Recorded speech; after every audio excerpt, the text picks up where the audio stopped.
for this thing to go live, and it's finally live. It just went out for a snack and had to have some chippies and some tostadas and maybe a margarita too. So hey everybody, if you're on the live, give us a hashtag live. If you're on the replay, give us a hashtag replay. We're going to be talking about persistence tonight. I'm Haley Gray, the group owner here in the Women's Entrepreneur Network, and this is my dear friend Victoria Bentley. Welcome, guys. Hey all, how you doing? Yeah. You know, what's interesting is that next week will be 6 years since I started Women's Entrepreneur Network.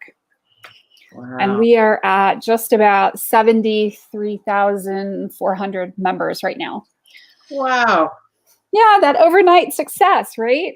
Yeah, overnight. Yeah, you just slept and woke up and you had 73.4, right? Yeah, it just happened. I don't know what happened there. You know, and I grew my business and it all just like blew up and it was all just like magical. Yeah, not so much. Not so much. You know, it was blood, sweat, tears, a lot of tears, a lot of crying, a lot of frustration. You know, everything. So what made you hang in? I'm a pain in the butt and I'm persistent, you know, and thank you, Jennifer. Yeah, you know, persistence.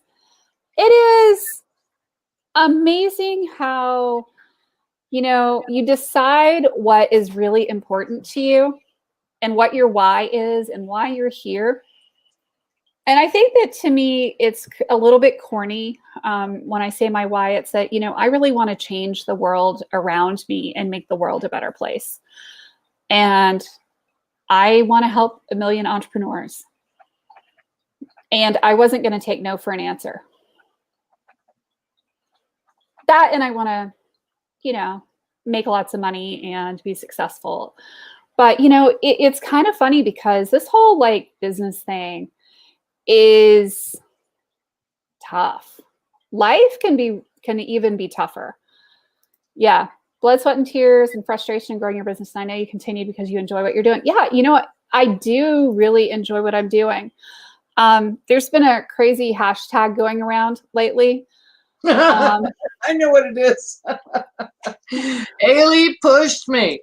Yeah. Right? Right. It is hashtag Haley pushed me.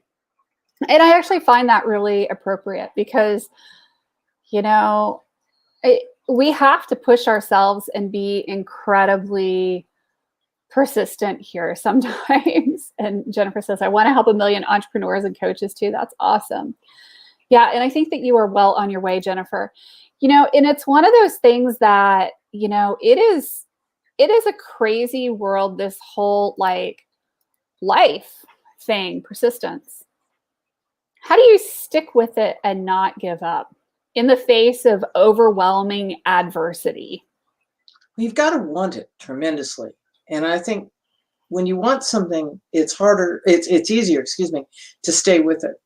And you have to be disciplined. Mm-hmm. You've got to be thick-skinned. It can't be personal when things don't go your way or when people disappoint you, because it's about the final project. And it's a series of components and it's a series of steps. You can't be waylaid, you can't be distracted, you can't be defeated by life on life's terms. You just have to say, okay, it's a day, it's 2 steps forward, 1 step back. Here we go. But I think the discipline part of it is huge. And I think that's why a lot of businesses fail, is people quit a day early or they tire out instead of saying, nope, I'm going to see this till the end. That doesn't mean you keep shoveling money into a steam locomotive. You know, that those days are gone. You're going to have to be smart about what you're spending your time and your energy in.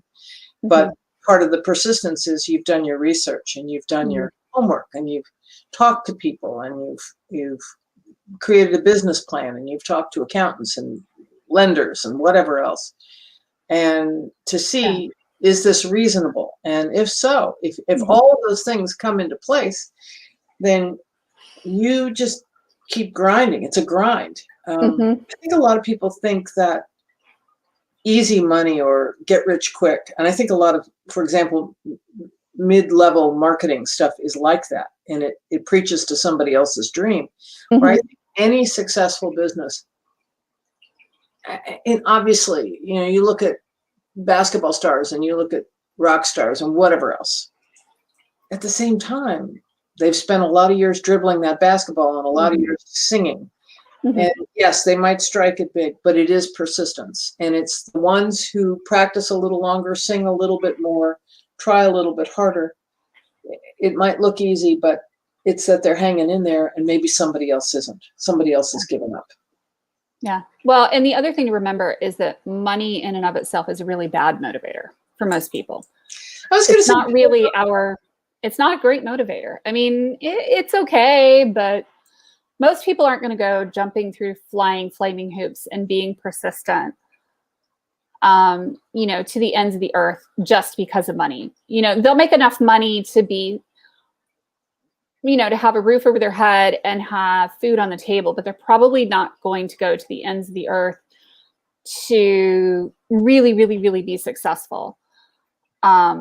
You know, there's got to be a deeper, more powerful reason and why behind it that is going to make you keep going in that, you know, face of, you know, adversity, you know, your family and your friends telling you that you're nuts. I would think for many, but I think that what we're also doing is applying good character to people here. And I think that not everybody is. I think there are a lot of people who make a deal with the devil. I'll do anything, just make me rich and famous. I think there are, I'm reading a wonderful book right now about the Beatles by Bob Spitz. And I know Bob Spitz, or I don't know him. I met him a long time ago. We went to the same college, and yeah, I know who the guy is. And he talks about how driven Lennon and McCartney were. And they would do anything for, I mean, and they practice. And they went through so much crap. They played in so many poor clubs and played for no money. They just, because they wanted to be, as John Lennon said, the toppermost of the poppermost. They wanted to be number one in the world.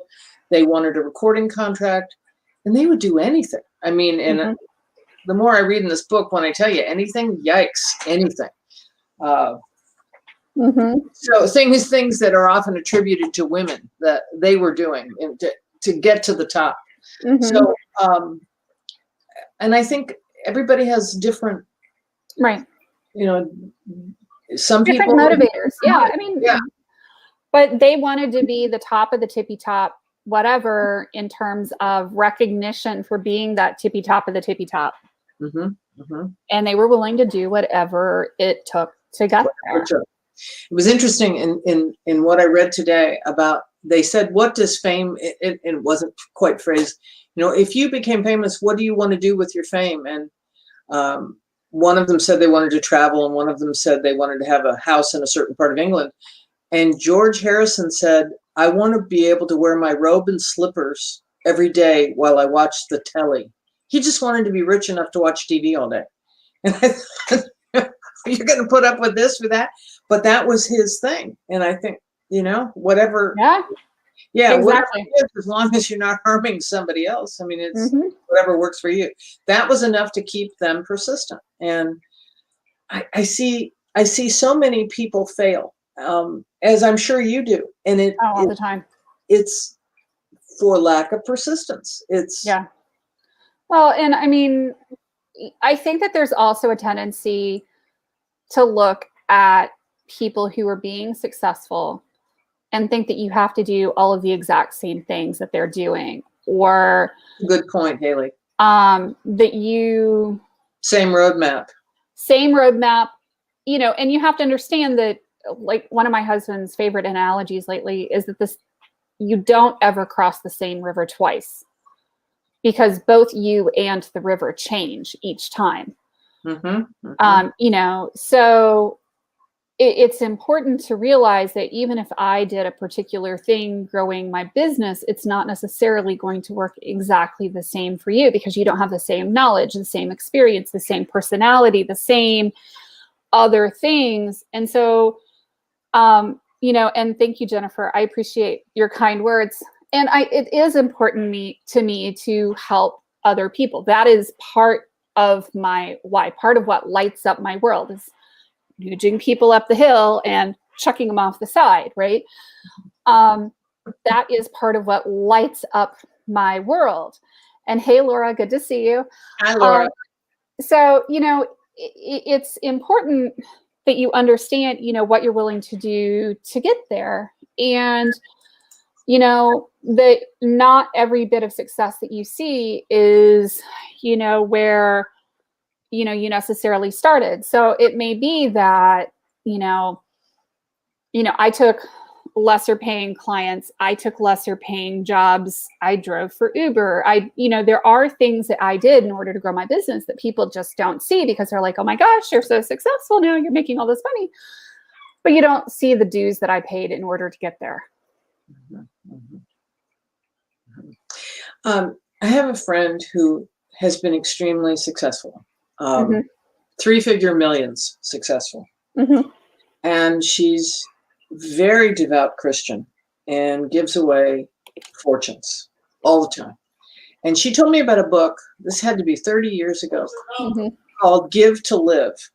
And I think that is an important component of success, is giving away. And there are all kinds of givers. There are people who give their time, there are people who give their money, people who give their talent. I mean, there are all kinds of givers. But I think that if you want to be successful, persistence is imperative. Like you said, is giving away your knowledge and helping, you know, pull people along up the hill with you, saying, come on, you know, as opposed to stepping over the bodies, you know, pulling by their hand. I think that also is part of the success. And that graciousness, that generosity is often paid back many times over. And the same with money. I found that. Absolutely. Well, I think that, you know, not allowing your head to, you know, inflate outside of your skull kind of a thing, or your ego to get in your way is an important piece of the persistence key, right? Because you can let your ego or your emotions or your whatever, you know, get the better of you a lot of times in business and in life, because, you know, that task is too menial for me. Arrogance, right? Arrogance. I don't care who you are. And there is, honestly, in business, if you own a business, there is no task in the business that is too small for you to be doing. Whether it's scrubbing the toilets or taking out the trash or doing whatever. And, you know, it's important to realize that that is part of the deal, is, you know, staying humble, real humble, because life will knock you down a few pegs if you're not careful. And even if you are careful, it will sometimes too. I was going to say, you can be plenty careful and still, you know, end up in the briar patch. Yeah. Staying focused and being present is important, because there will be many squirrels along the way, distractions, right?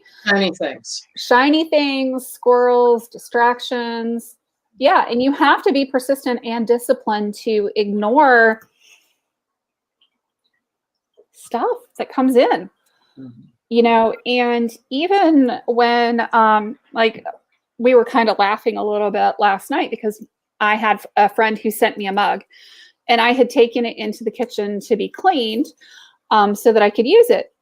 And my husband is like, what's the deal with this mug in here? You haven't dealt with it in a couple of days. And I'm like, I've had no bandwidth to deal with it. It's not my time to deal with mugs right now. And I'm like, which of the things I've been doing the last few days did you not want me to do?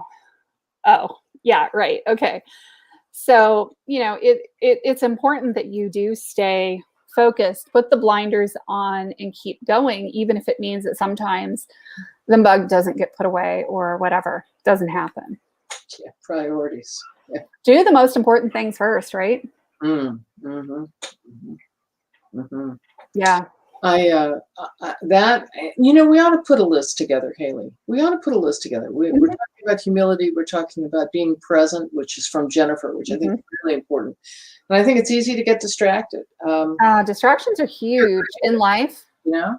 Squirrel, kids. I mean, when I was at Duke, I was taking financial accounting, and financial accounting in the MBA program at Duke is one of those classes that puts you through the absolute ringer. There's a couple, but financial accounting is one of them. We have a 24-hour final at the end, and you have to do a lot of work during the course. And it's not just like a lot of MBA programs where you do a lot of case studies, but you actually have to sit there and do a ton of T accounts and reconciliations and doing all the, you know, the statements of cash flows and doing all the things.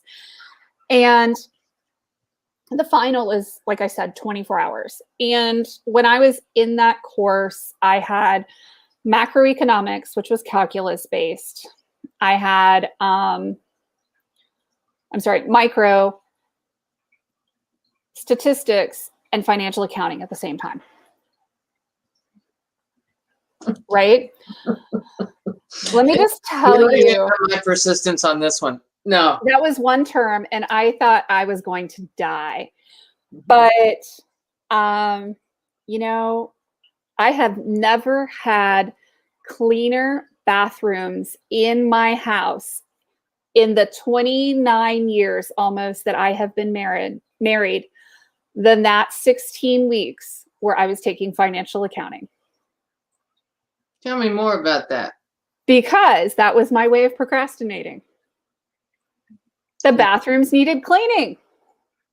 Interesting. I had done so many statistics and so many accounting problems and so many problems for my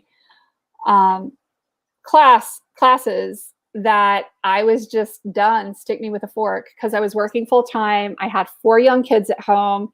Okay. My dad had 24/7 care and a geriatric care manager, and it was a 3-ring circus. I mean, and I was leading 2 Girl Scout troops at the time.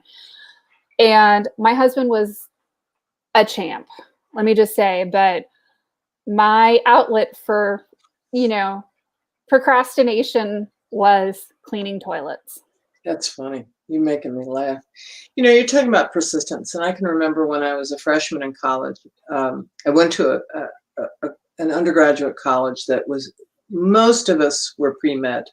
And in the first year, there was a chemistry course, qualitative and quantitative analysis of chemistry, which was, it was either 10 or 11 credit hours. I can't remember the lab in there. That sounds delightful. It was awful. It was, and I took it in the summer because I knew I needed one focus. And the intention of the college was, we're going to put this in the first year because we're going to get rid of these people who don't have the persistence to go to medical school. They don't have the ability to stick to this, the discipline. But what was really interesting, and those shall remain nameless, the number of students who would destroy your experiment in the chem lab. You know, they'd come in at night, they'd come in whatever, and destroy. And that was the way people got ahead. And I watched this, and a lot of us didn't go beyond that chemistry course. And you're looking at her, here I am. And, you know, I ended up going to law school. But. Oh, you poor thing, you. Pardon? You poor thing, you. Oh, whatever. But I thought, you know what? I don't want to deal with this. I don't have what it takes to deal with this. And that 10 or 11 hours was 9 in the morning till 5 in the afternoon, 5 days a week. And we would come in on Saturdays as well and do lab work. And for those of us who were working, it was staggering. And only a very small percentage made their way through. But I will say this, and I think about this. The people who made their way through had what it took when they were 5 years old This wasn't something that they came to college and learned the discipline and learned the persistence. This was a tool in their toolbox they'd been carrying around for 12 years. This is what they learned in kindergarten. This is what you do with crayons, and this is what you do with your toys, and you got to put them away, and it's time to sit down and do your homework. And man, these were guided missiles who were getting there. And that persistence was the beginning of what made you a great surgeon, or you know what I mean? Yeah. It was sabotage. Yeah, absolutely.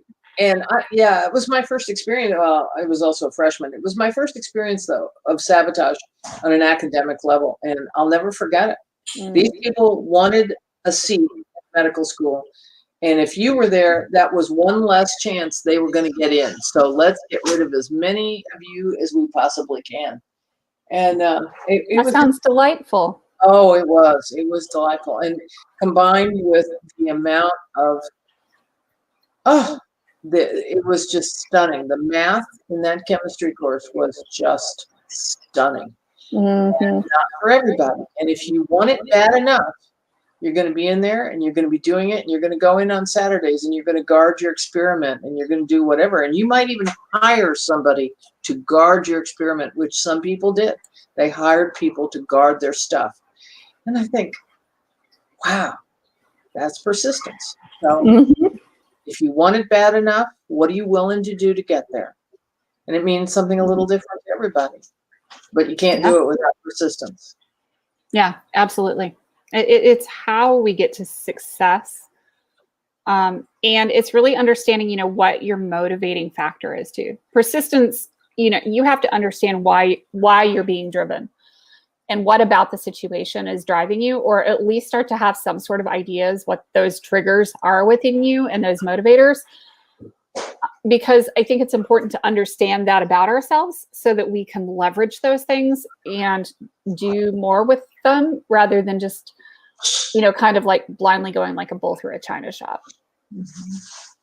Something I've said to a lot of people in the years of practicing law, people would come in and they didn't know what they wanted. And I think you really have to have a vision for it, because you're never going to get there if you don't know what it looks like. Right. That kind of success isn't random. You've got to have something in mind, and you have to be willing to invest in the dream. And I think a lot of times part of persistence is the ability to dream big and the risk of dreaming big and then sticking with it. You might have to change your dream, but that's okay. You just got to keep dreaming, keep going. And putting one foot in front of the other is more than many people can do. Absolutely. I agree. Yeah. It's the difference between the winners and the losers. Yeah, I agree. This has been really, really, really elucidating. Thank you. It always is. It's fun coming here with Ailey. Yeah, thank you guys. Thank you for joining me tonight, Victoria. Thanks, guys. We'll see you later. All right. Have a good evening, everybody.